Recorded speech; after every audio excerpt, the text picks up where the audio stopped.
So what I'm going to talk about today is just how to protect yourself online. And not only protect yourself online, but give you some tips and some tricks and a little hint from a job career perspective as well. Now, we had some technical difficulties with the projector and the screen, so we definitely want you guys to use the handout that is provided in the back of the room. And we're going to go through this handout, and for those individuals that are online, we're going to post the links with the videos as well. Okay, so definitely I want to thank everyone from having me out. And I know what you're thinking, it's 2021. You just heard about the T-Mobile hack.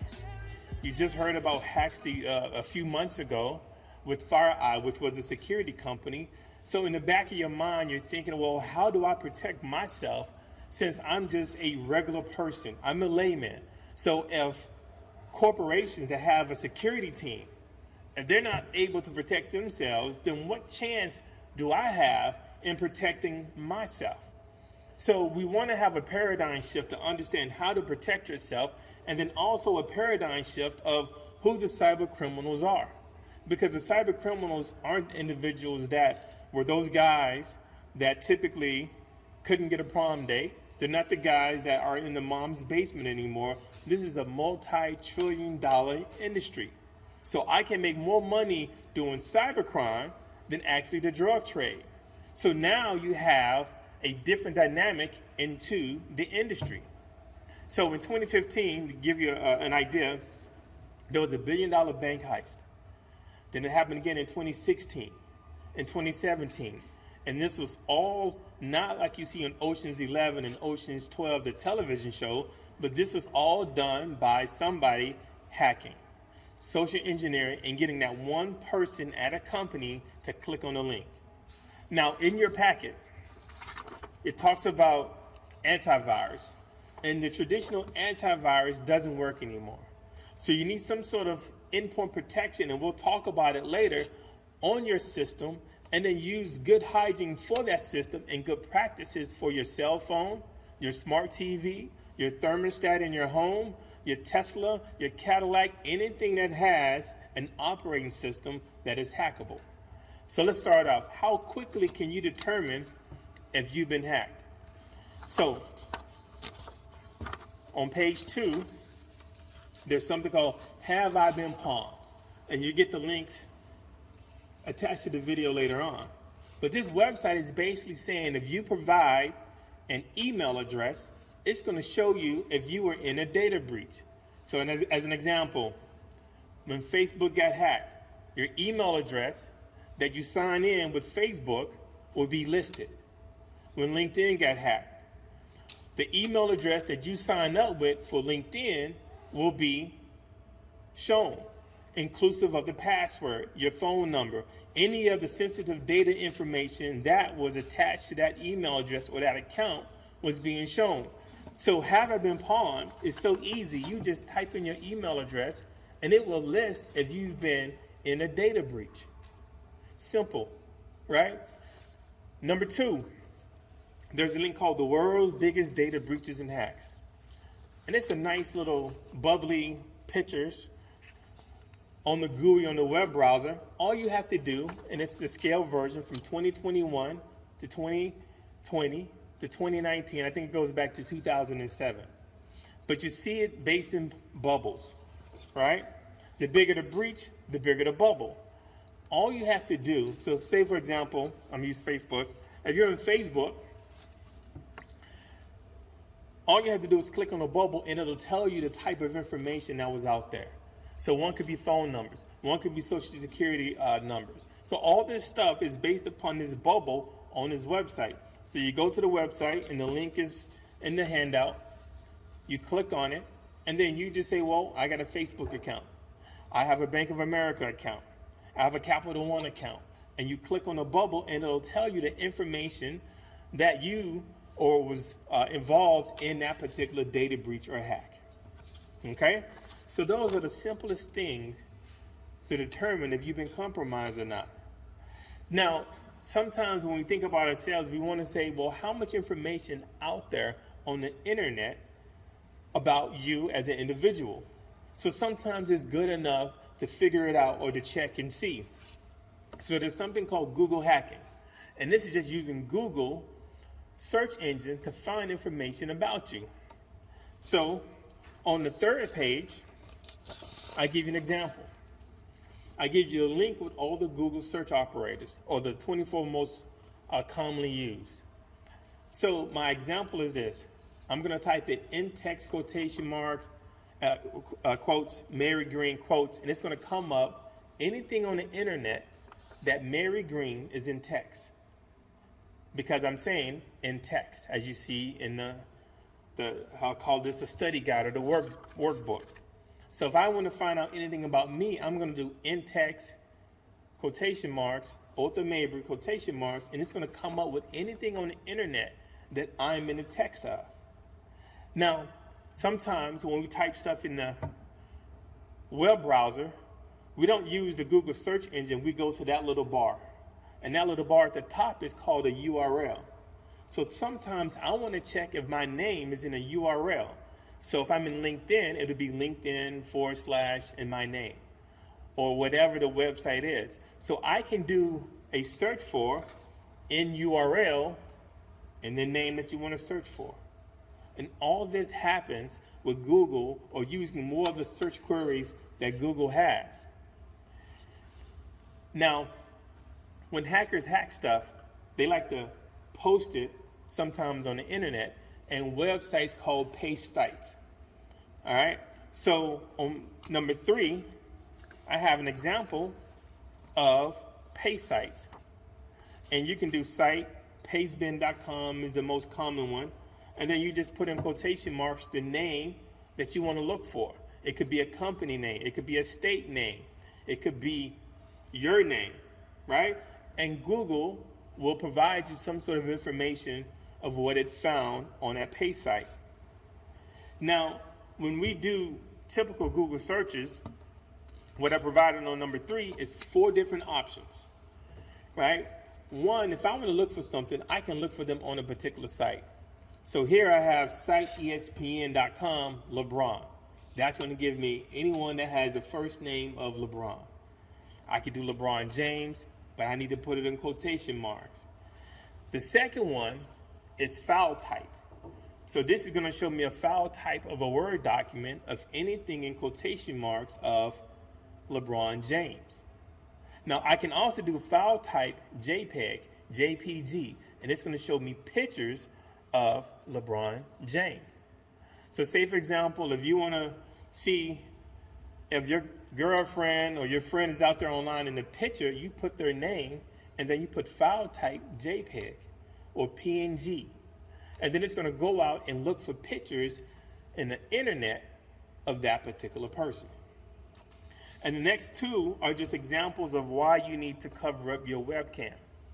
So in URL for number 3 and in title for number 4 will show you webcams, right? So when we're watching these movies like James Bond or whomever, we always see some guy sitting in a chair and he's hacking away at a webcam or a camera. It's like, well, how did he find that?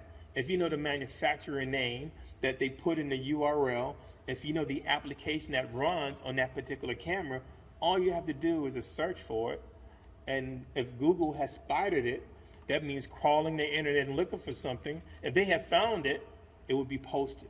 So that's how that guy who's sitting in the chair finding all that stuff, because he's just using the manufacturer's name and figuring out what should be in that URL or in the text of to find things. Now, another way to see what's out there about you is just to do a Google alert. You know, Google alert your name, Google alert your company, and that will give you, you can set it from a daily, weekly, monthly, when you're going to get that particular alert status. Okay?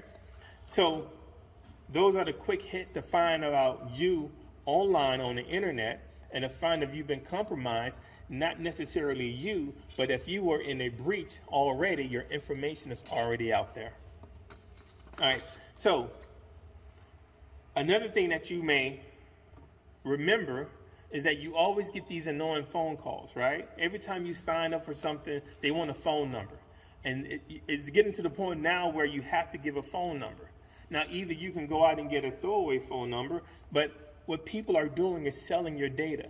So when you sign up for Facebook, when you sign up for Instagram, when you sign up for Snap or whatever, people are taking that information and they're selling it to a third party. That third party is called a data broker. And that data broker would take that money and he'll sell it to somebody else. So now when you're on Facebook, you're trying to figure out, well, how are they getting the information? I was just doing a search on makeup or a dress. I was looking at Target, and all of a sudden now these ads are popping up, okay, because someone has used your information. So there's a link to opt out of data brokers. Now, people also use data brokers when they're trying to find you on Checkmate for your class reunion, or in Tellus. They're trying to do a background check. So this link that I'm sending you, or that you have, will tell you what's the steps to opt out. So that way in Tellus or Number or Checkmate or Family Tree, now they won't have your information on it because you're telling them, I'm opting out. Don't provide my information to anyone else. So that's a way to bypass the data brokers so they don't take your information and sell it. Now, we all use Google, and Google keeps track of what you're going through to the internet. So I remember watching a movie, and the guy was like, if he kills me, I want you to make sure you delete my internet browser history, right? So that's something that you have to think about. So on page 4, we talked about search engines that don't keep track of your patterns that you're looking at on the internet. And this goes into, these companies are based overseas, DuckDuckGo and StartPage, because you don't want anyone to issue a subpoena and they get your records to figure out what you were doing on the internet.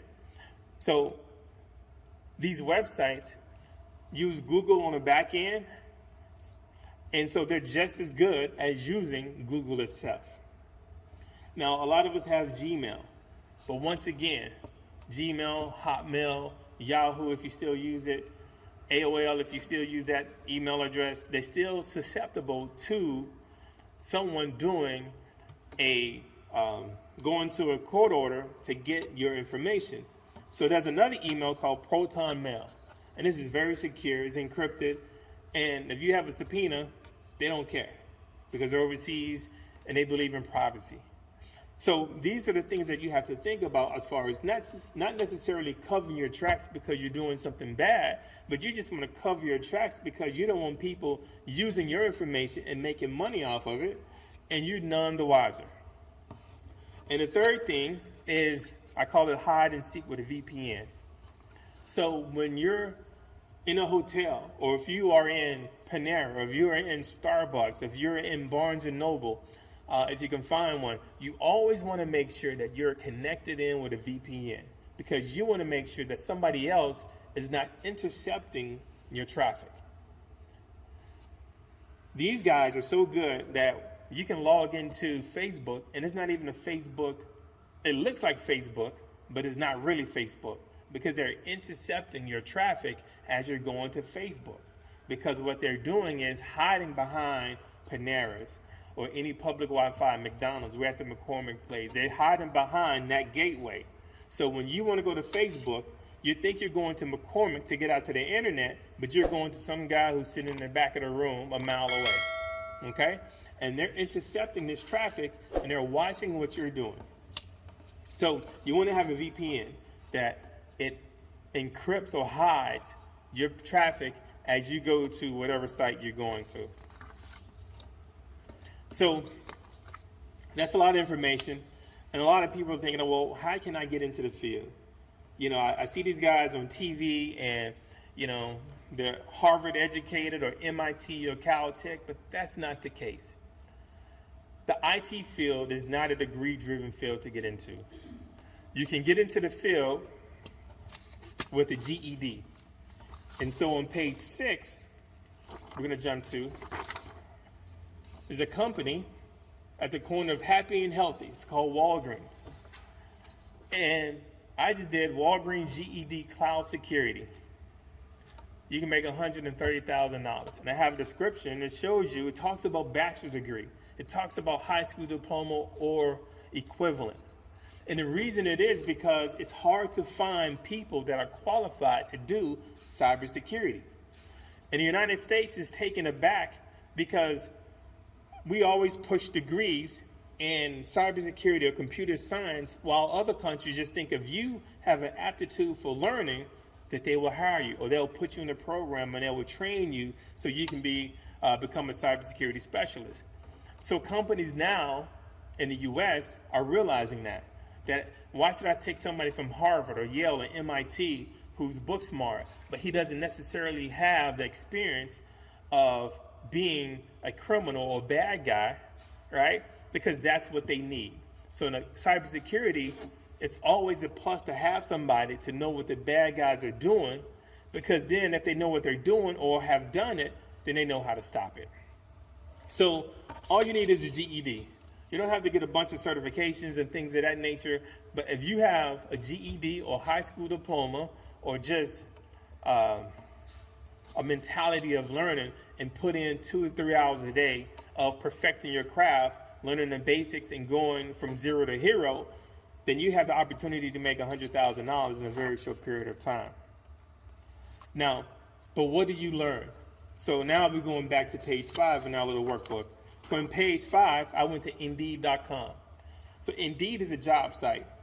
The good thing about Indeed is that it offers or shows you the salary. So I put in $100,000 and I just used the keyword hacker. It's going to pop up with multiple job roles and duties. And what you do is look at the common denominator. So I took 3 jobs, all making over $100,000. And whatever the common denominator is, those are the things that you learn. So if it's a programming language such as Python, and if all 3 jobs talk about it, then you learn Python. If all 3 jobs are talking about learning Amazon because they're in the cloud, then you learn Amazon. Well, how do you learn it? You go to what I call YouTube University. You go to YouTube and you type in cloud hacking AWS, and you're going to get probably 1,000 links showing you how to do it. If you put in Python hacking or just Python, you put it in YouTube, you probably get 10,000 links showing you step by step a tutorial on how to learn Python over a series of periods of days. So there's not really any excuse as far as learning. So now some of you all may say, well, I may have a conviction. I don't have a second chance. So on page 7 in the workbook, it shows you a job description.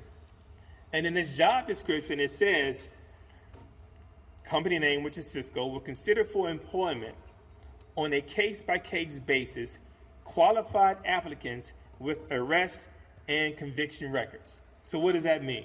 So the IT industry is perfect for those individuals that want that second chance, because if you have a conviction, and depending upon how well you know your craft, and if you have a high school diploma or a GED, and depending upon how well you know your craft, you have the opportunity to get a job making $100,000. Now, where can you learn more about this? So on page 7, there's 3 links at the bottom. One is to the Chicago chapter of BDPA, and one is to the national chapter of BDPA. However, the 3rd link is to the professional services. And this is where we do training free of charge, no cost, to individuals. They just come and participate, online, virtual, and you can get foundational information or just the basics of cybersecurity, and we will help groom you to get to the point where you can get that $100,000 job. So I'm going to open up the floor for the limited audience I have. Any questions?